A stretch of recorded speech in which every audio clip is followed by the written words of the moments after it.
ناظرین کرام السلام علیکم ورحمۃ اللہ وبرکاتہ۔ ہم اپنے یوٹیوب چینل میں آپ تمامی حضرات کا خوش آمدید کرتے ہیں، اور جہاں آپ حضرات ہیں امید ہے خیر و عافیت کے ساتھ ہوں گے۔ آج انشاءاللہ ایک ایسی دعا لے کر حاضر ہوا ہوں جو ولی بننے کی دعا ہے۔ تو میرے پیارے چلیں شروع کیا جائے۔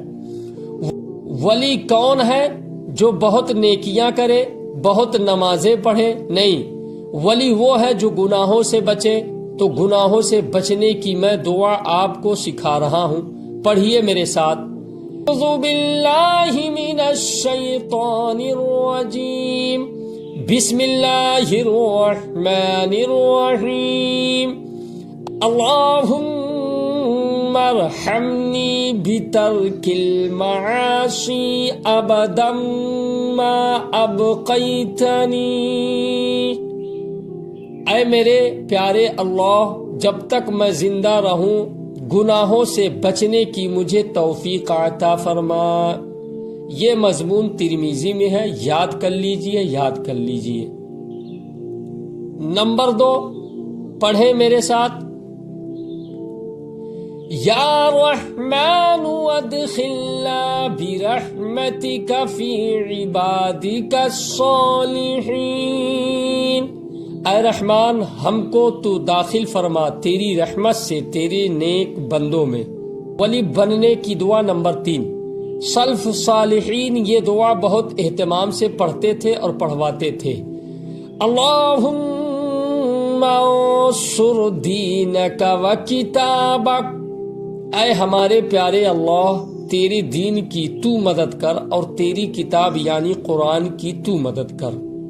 ولی بننے کی دعا نمبر 4، پڑھیے میرے ساتھ۔ اللہم اجعلنا من المنصورین۔ اے ہمارے پیارے اللہ، ہم کو تو تیرے ان بندوں میں شامل فرما جن کی مدد کی گئی ہو۔ کامل بننے کی دعا نمبر 5، پڑھیے میرے ساتھ۔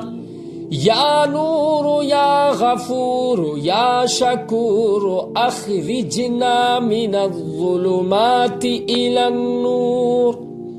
اے ہمارے پیارے نور، اے ہمارے پیارے غفور، اے ہمارے پیارے شکور، ہم سب کو اندھیروں سے نکال کر نور کی طرف لے جا۔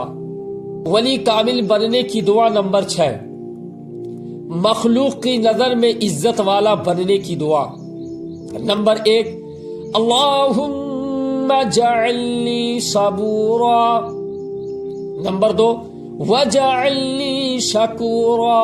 نمبر 3، وجعلنی فی عینی صغیرا۔ نمبر 4، وفی اعین الناس کبیرا۔ ترجمہ: اے میرے پیارے اللہ، آپ مجھے بہت صبر کرنے والا بنا دیجئے، اور مجھے بہت شکر کرنے والا بنا دیجئے، اور مجھے میری نظر میں چھوٹا اور لوگوں کی نظر میں بڑا بنا دیجئے۔ کامل بننے کی دعا نمبر 7، 5 جملے میرے ساتھ پڑھیے۔ نمبر 1، لا الہ الا اللہ واللہ اکبر۔ نمبر 2، لا الہ الا اللہ وحدہ۔ نمبر 3، لا الہ الا اللہ ولا شریک لہ۔ نمبر 4، لا الہ الا اللہ لہ الملک ولہ الحمد۔ نمبر 5، لا الہ الا اللہ ولا حول ولا قوة الا باللہ۔ یہ 5 جملے ہو گئے۔ رسول اللہ صلی اللہ علیہ وسلم نے فرمایا، اگر کوئی 5 جملے دن میں پڑھ لے یا رات میں پڑھ لے یا مہینے میں 1 مرتبہ پڑھ لے، پھر وہ مر جائے، چاہے دن میں مرے، چاہے رات میں مرے، چاہے اس مہینے میں مرے جس مہینے میں اس نے یہ پڑھا، اس کے گناہ اللہ تعالی معاف فرما دیں گے۔ اللہ صدق اللہ العظیم۔ ناظرین کرام، اگر یہ دعا جو ہم نے پڑھ کے آپ لوگوں کو بتایا، اگر اس پر عمل کریں گے، جس مقصد کے لیے پڑھیں گے، اللہ والے بننے کے لیے، اللہ تبارک و تعالی تمہارے اس نیک ارادے کو ضرور پورا فرمائے گا۔ اگر آپ حضرات ہمارے چینل پر نئے آئے ہیں تو ہمارے چینل کو ضرور سبسکرائب کریں. دعاؤں سے اجازت. السلام علیکم ورحمۃ اللہ وبرکاتہ.